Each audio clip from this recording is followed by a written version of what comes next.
Hi hello అందరికీ నమస్కారం. Welcome back to our channel Geetha Harish. ఈరోజైతే చాలా సింపుల్ వేలో మునంకాడ చప్పని కూర ఎలా చేసేయాలో చూపించబోతున్నాను. జనరల్గా మనం అందరం మునంకాడ యూజ్ చేసి టమాటోతో కర్రీస్ చేసుకుంటాం కదండి.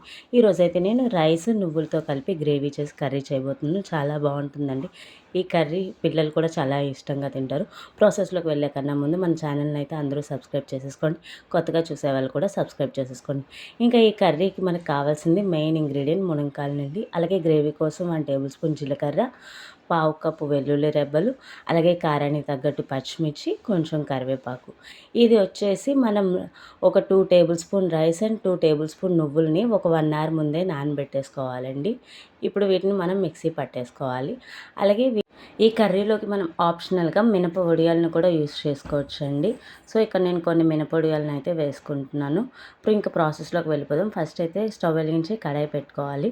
కడాయి హీట్ అయిన తర్వాత కొంచెం ఆయిల్ అయితే వేసుకోవాలండి. ఆయిల్ బాగా హీట్ అయిన తర్వాత ఫస్ట్ అయితే మనం మినప వడియాలని వేపేసుకోవాలి. వీటిని చక్కగా ఎర్రగా వేపేసుకోవాలి. వేపేసుకొని పక్కన పెట్టేసుకోవాలి. ఇవి టేస్ట్ బాగుంటాయండి వేసుకుంటే. సో వీటిని ఇలా తీసుకొని పక్కకు పెట్టేసుకోవాలి. ఇలా వేగిన తర్వాత ఇప్పుడు ఇదే ఆయిల్లో మనం కర్రీ స్టార్ట్ చేసేసేయచ్చు. ఈ ఆయిల్లోని పోపులు వేసుకోవాలి. పోపులు వేసుకున్న తర్వాత ఇందులో కరివేపాకును కూడా యాడ్ చేసుకొని వీటిని బాగా ఫ్రై చేసుకోవాలి.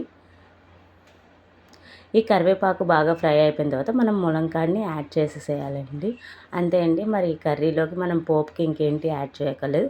ఈ ములక్కాళ్ళకి ఆయిల్ బాగా పట్టేలా ఒక 2-3 మినిట్స్ ఫ్రై చేసుకున్న తర్వాత దీంట్లోకి కొంచెం సాల్ట్ అయితే యాడ్ చేసుకోవాలండి. మనం సాల్ట్ అనేది స్టెప్ బై స్టెప్ యాడ్ చేసుకుంటాం కాబట్టి కొంచెం కొంచెంగా యాడ్ చేసుకోవాలి. ఇప్పుడు ఈ కర్రీ మనకి ఎంత కర్రీ కావాలో అంత వాటర్ అయితే వేసుకోవాలి. నేనైతే ఇక్కడ ఒక 2 గ్లాసెస్ ఆఫ్ వాటర్ అయితే యాడ్ చేసుకున్నాను. ఇప్పుడు ఈ వాటర్ని బాగా మరిగించుకోవాలి. సో రోలింగ్ బాయిల్ అయ్యేలోపు మనం మిక్సీ పట్టేసుకుందాం గ్రేవీని. మనం బియ్యంని నువ్వుల్ని చక్కగా మిక్సీ పట్టేసుకోవాలి. ఇందులోకి మనం పచ్చిమిర్చిని యాడ్ చేసుకుంటున్నాము. అలాగే జీలకర్ర, అలాగే వెల్లుల్లి రెబ్బల్ని కూడా యాడ్ చేసేసుకోవాలండి. అలాగే ఇప్పుడు ఇందులోకి ఈ గ్రేవీకి తగ్గట్టుగానే సాల్ట్ వేసుకోవాలి. ఆల్రెడీ కర్రీలోకి వాటర్లో వేసుకున్నాం కాబట్టి ఈ ముద్ద వరకే మనం వేసుకొని కొంచెం వాటర్ వేసుకొని దీన్ని చక్కగా ఫైన్ పేస్ట్ లాగా మనం రుబ్బుకోవాలి. సో సగం అయిన తర్వాత నాకు ఇలా వచ్చింది. దీంట్లోకి మరి కొంచెం వాటర్ని యాడ్ చేసుకొని మళ్ళీ నేను రుబ్బుకుంటున్నాను. ఇది ఫైన్ పేస్ట్ లాగా వేసుకోవాలండి.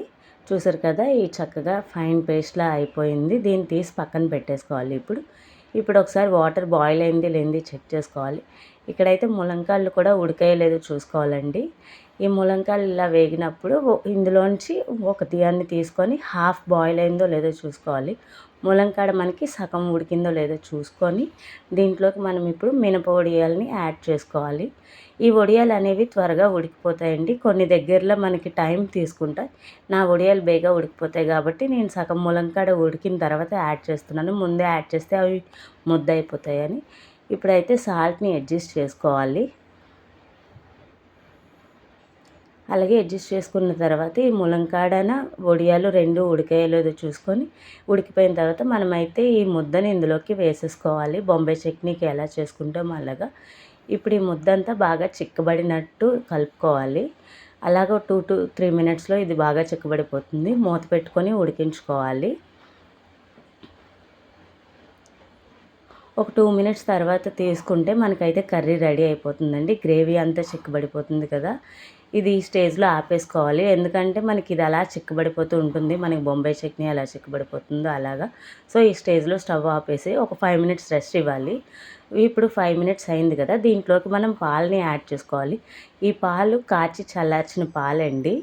సో ఈ పాలని నేను ఈ చిన్న గ్లాస్తో యాడ్ చేస్తున్నాను. ఇది యాడ్ చేయడం వల్ల మనకి కర్రీ అనేది ఇంకా టేస్ట్ ఎన్హాన్స్ అవుతుందన్నమాట. సో ఈ పాలను వేసుకొని బాగా కలిపేసుకోవాలి.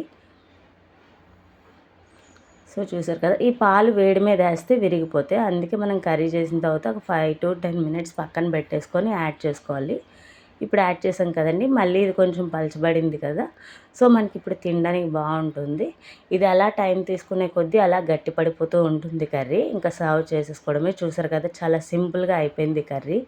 మీరు కూడా ట్రై చేసి మీకు ఎలా వచ్చిందో చెప్పండి. చాలా తక్కువ ఇంగ్రీడియంట్స్తో చాలా సింపుల్గా చేసుకోవచ్చు. సో ఈ వీడియో కనుక మీకు నచ్చినట్టయితే లైక్, షేర్, కామెంట్ చేసేసేయండి. అలాగే మరిన్ని ఇలాంటి ఇంట్రెస్టింగ్ వీడియోస్ కోసం మన ఛానల్ని అయితే సబ్స్క్రైబ్ చేసేసుకోండి. Thank you for watching. Bye bye.